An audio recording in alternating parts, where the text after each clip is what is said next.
다 함께 매일 드리는 기도로 2월 1일 새벽 기도회를 하나님께 드리겠습니다. 만물을 새롭게 하시는 하나님, 오늘도 저희에게 새 날을 주셔서 감사합니다.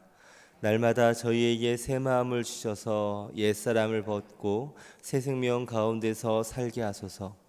이 세상에 만연한 불의와 폭력을 바로잡아 주시고 전쟁과 갈등이 그치게 하시며 이 나라를 지켜주시고 복음 통일이 속히 이루어지게 하옵소서.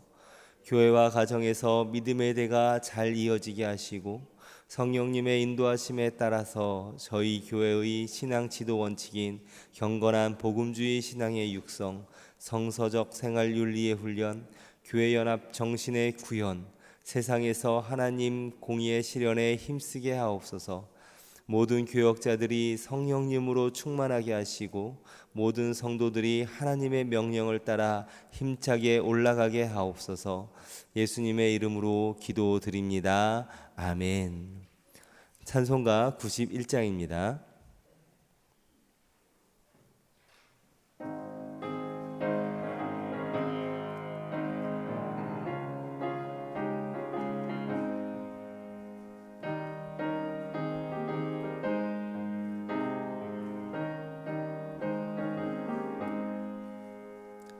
슬픈 마음 있는 사람 예수 이름 믿으면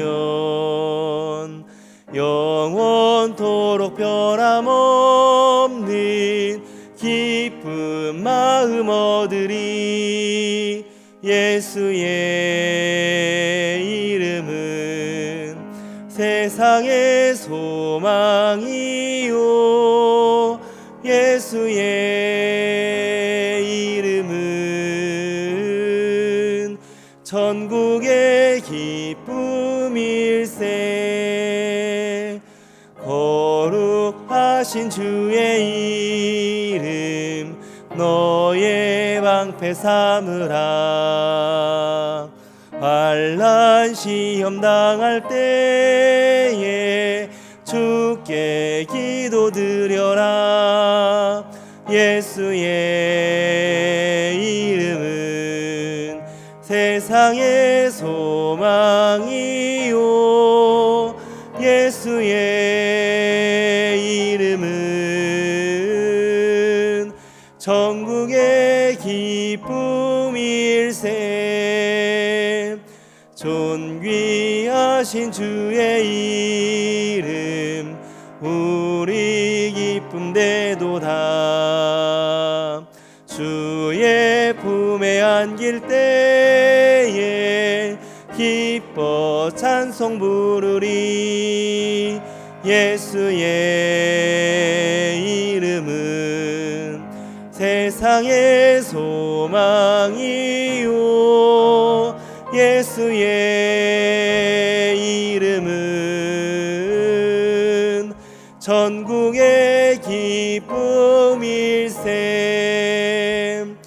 우리 갈 길 다 간 후에 보좌 앞에 나가 왕의 왕께 영배하며 멸류관을 드리리. 예수의 이름은 세상의 소망이요 예수의 이름은 천국의 기쁨일세. 아멘. 오늘 함께 보실 하나님 말씀은 레위기 1장 1절과 2절 말씀입니다. 레위기 1장 1절과 2절 말씀 두 절의 말씀을 우리 함께 합독하겠습니다. 여호와께서 회막에서 모세를 부르시고 그에게 말씀하여 이르시되 이스라엘 자손에게 말하여 이르라. 너희 중에 누구든지 여호와께 예물을 드리려거든 가축 중에서 소나 양으로 예물을 드릴지니라. 아멘. 2월의 첫날입니다. 우리 2월의 첫날을 이제 레위기와 함께 시작하게 됩니다. 혼자 성경을 통독하다 보면 중간에 포기하고 싶을 때가 좀 많습니다. 포기하는 경우들도 많고, 그렇기 때문에 혼자 하는 것이 아니라 함께 하는 것이 참 큰 힘이 되죠. 특별히 이 레위기에는 제사법이 많이 나오기 때문에 지금 어려움이 있기 때문에 혼자 읽다 보면 이제 첫 번째 위기가 닥쳐오는 경우가 많은데, 이 어려움을 함께 읽으면서 넉넉히 이겨내시고 서로를 독려함으로 참으로 2월 한 달 말씀 가운데 승리하는 우리 모든 성도 되시기를 예수님의 이름으로 축원합니다. 저는 2006년, 이게 20여 년 전에 몽골에 1년 동안 견습 선교사로 이렇게 다녀온 적이 있습니다. 전도사 시절에 갔다 왔었는데, 그때 이제 긴 겨울이 지나고 5월이 되어서 이제 날 좋은 날 토요일 날 오후에 이 선교사님들이 모여서 함께 이렇게 야유회를 한 적이 있습니다.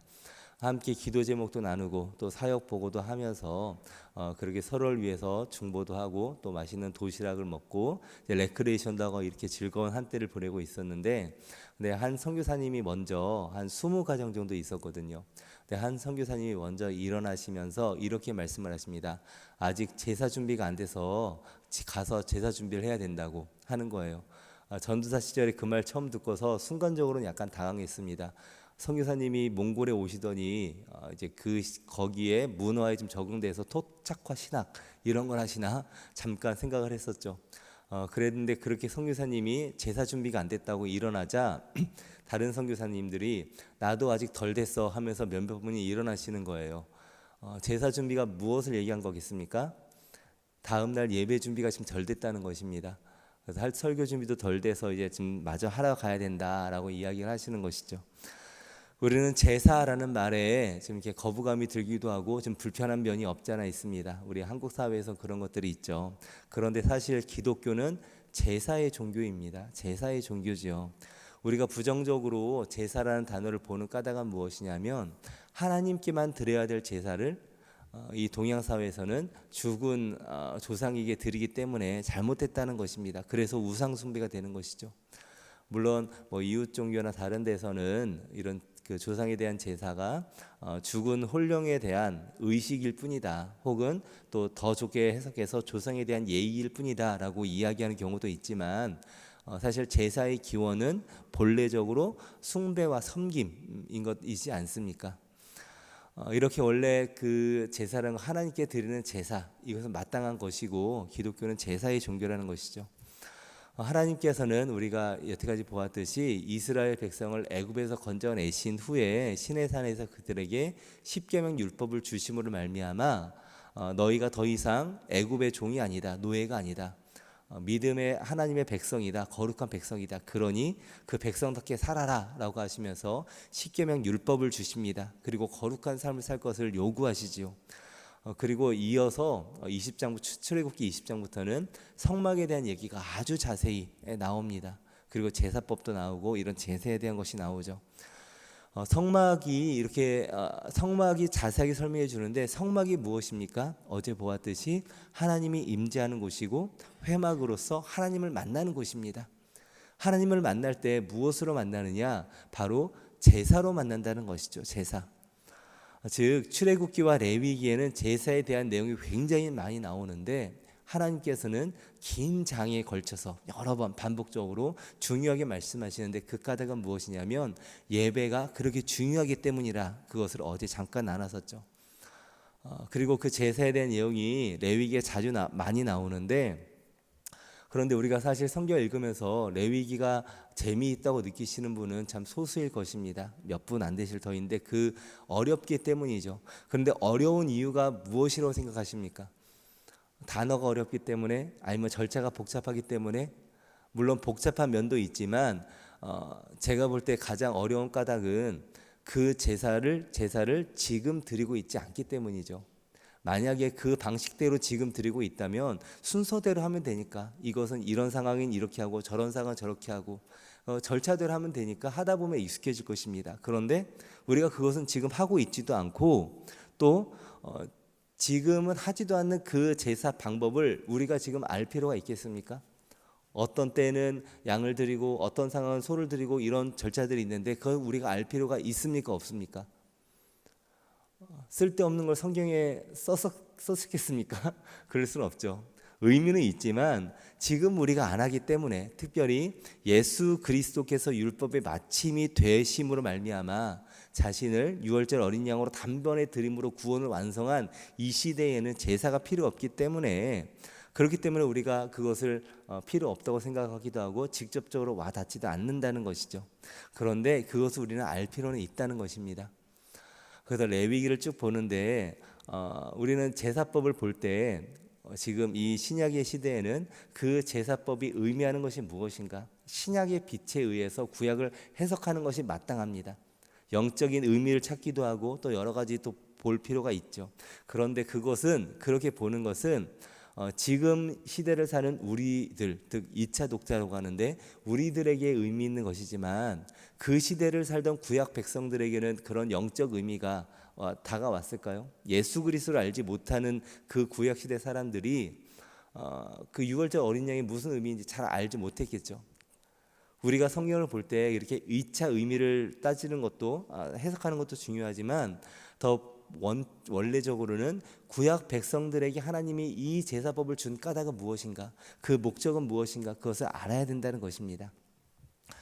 그렇게 제사에 대한 것들에 대한 세세적인 의미 부여나 또 어떤 데는 너무 지나치게 영적인 해석을 해서 좀 지나치게 한 잘못된 해석들도 있습니다.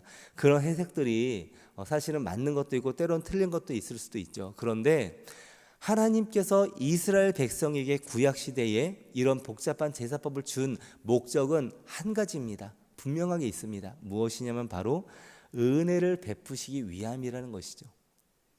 하나님께서 이스라엘 백성들에게 성막을 세우게 하시고 제사법을 구체적으로 주신 까닭은 은혜를 베푸시기 위함이라는 것입니다. 즉 구약의 율법들은 은혜라는 것이죠. 우리는 구약과 신약을 구분하면서 구약은 율법의 시대이고 신약은 은혜의 시대이다라고 이렇게 이원론적으로만 보는 경향이 있습니다.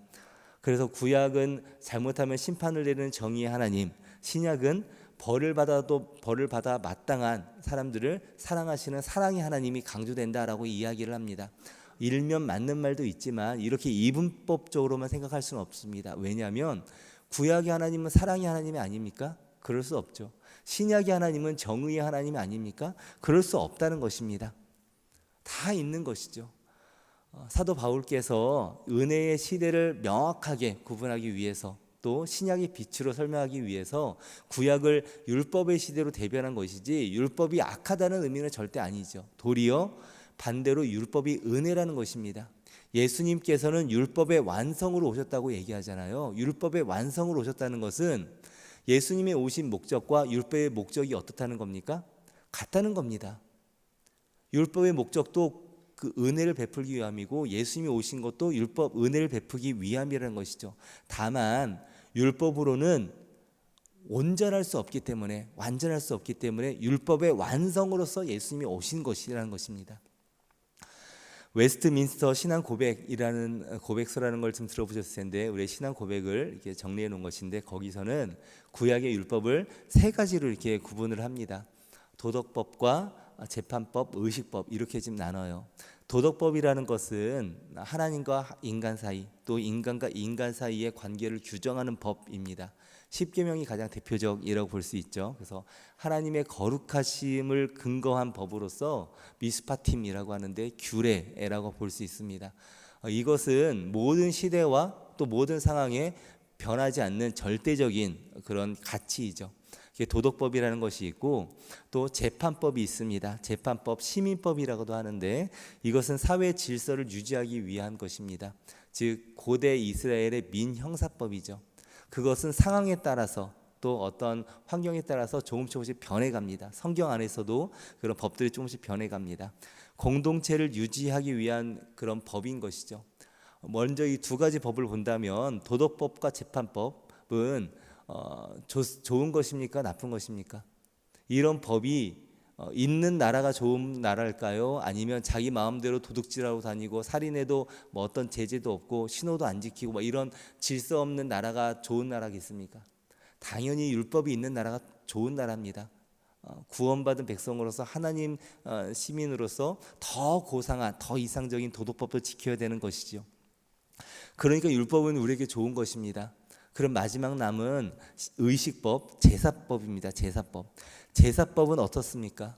제사법은 우리가 제사 드리는 법을 구체적으로 세세하게 다 해놓는데 이 제사법은 우리에게 복입니까? 왜 복이냐면 제사라는 것은 하나님께 예배하고 속죄하기 위한 의식과 규정이죠. 즉 예수 그리스도께서 이 땅에 오시기 전에 하나님의 백성이 하나님께 나아갈 수 있는, 죄를 속할 수 있는 유일한 방법이 이 제사로 말미암은 것입니다. 그래서 시편 50편 5절에 이렇게 얘기하죠. 나의 성도들을 내 앞에 모으라. 그들은 제사로 나와 언약한 이들이라. 이스라엘 백성은 제사로 하나님과 언약을 맺은 백성, 하나님의 백성이 된다는 것입니다. 즉 제사라는 것은 어떻게 보면 그리스도의 예표라고 볼 수 있는 것이죠. 물론 예수 그리스도가 오신 이후에 율법이 완성이 되셨기 때문에 더 이상 제사법은 유효하지는 않은 것입니다. 그렇게 복잡한 그런 여러 가지 제사와 방법을 통해서 그런 방법을 레위기를 통해서 세세하게 알려주신 까닭은 무엇이냐?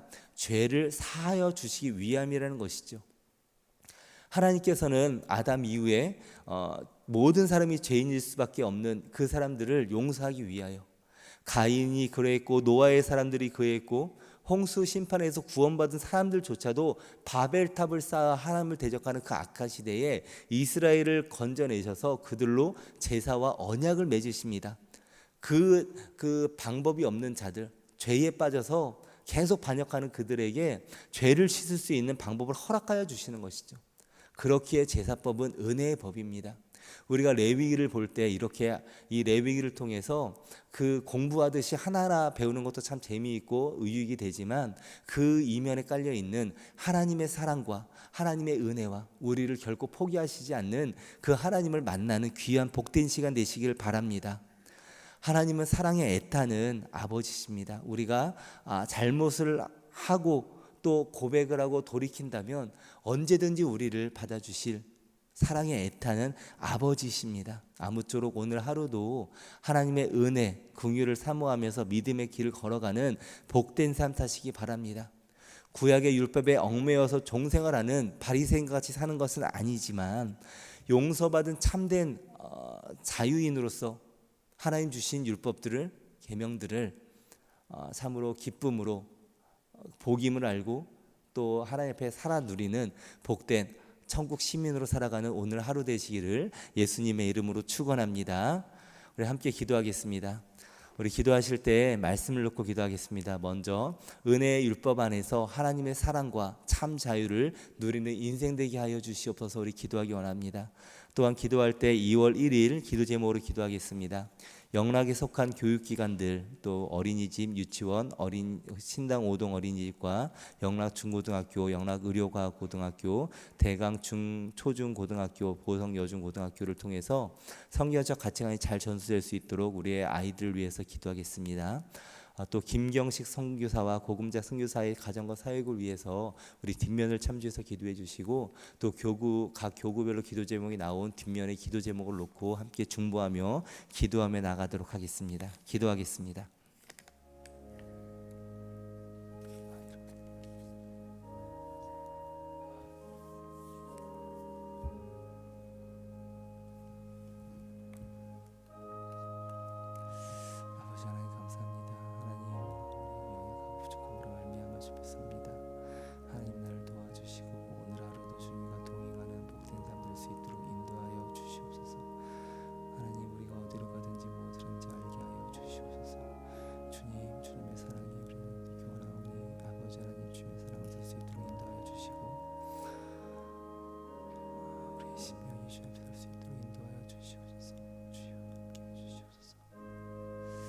주님의 사랑을 누리기 원합니다. 레위기를 통하여 주님의 사랑을 경험하기 원합니다.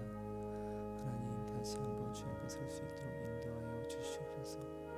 주님의 사랑이 우리 가운데 있기 원하오니 아버지 하나님을 통하여 우리가 하나님의 사랑과 아버지 그 은혜를 경험하게 하여 주시옵소서. 하나님 깨닫는 은총을 허락하여 주시고 그 속에 담긴 귀한 하나님의 은혜의 담비를 누리는 우리 모두 되게 하여 주시옵소서. 오늘 하루를 살아갈 때에 아버지 하나님 그리스도의 사랑을 전하는 자들 되기 원합니다. 주님의 백성들이 어디를 가든지 주님 보호하여 주시고 오늘 하루도 사탄 마귀에게 틈을 주지 아니하고 아버지 하나님 믿음의 사람으로서 거룩하게 살아갈 수 있도록 주님 우리를 보호하여 주시옵소서. 미움과 다툼과 시기와 분노 모든 것을 벗어버리고 하나님의 거룩한 백성답게 살아갈 수 있는 하나님의 시간 될 수 있도록 도와주시옵소서. 하나님 구약에 담긴 하나님의 성품 되기 원합니다. 거룩함과 또 하나님의 사랑과 은혜 가운데 거하기 원하오니 주님의 사랑으로 우리를 감싸 주시고 우리의 연약함을 아버지는 주님의 전능함으로 덮어 주시옵소서. 하나님 병중에 있는 우리의 형제자매를 기억하여 주시옵소서. 하나님 죽음의 질병과 싸우고 있는 아버지는 그 병상을 침상을 찾아가 생명의 능력으로 동행하여 주시옵소서. 아버지 하나님 사업의 어려움으로 또 경제적인 어려움으로 막막한 가운데 있는 아버지의 백성들이 있습니다. 하나님 어디에 있든지 절망치 않게 하여 주시고 살게 하시는 하나님, 그래도 피투성이라도 살아라 말씀하시는 그 하나님의 말씀으로 절망을 이길 수 있는 능력으로 살아가게 하여 주시고 소망 가운데 아버지는 그 어려움을 넉넉히 이기게 하여 주시옵소서. 성령 하나님 이 아침에 함께 하여 주시고 아버지 하나님 주의 전에 나와 예배하는 아버지는 주 앞에 무릎 꿇고 기도하는 아버지의 기도를 들어주시옵소서. 하나님 가장 좋은 것으로 갚아주시옵소서. 우리는 어디로 가는 것이 좋은지 무엇이 어떤 길이 옳은 길인지 알지 못합니다. 하나님께서 함께하여 주시고 아버지 하나님 주님과 동행 가운데 복된 삶 누릴 수 있도록 인도하여 주시옵소서.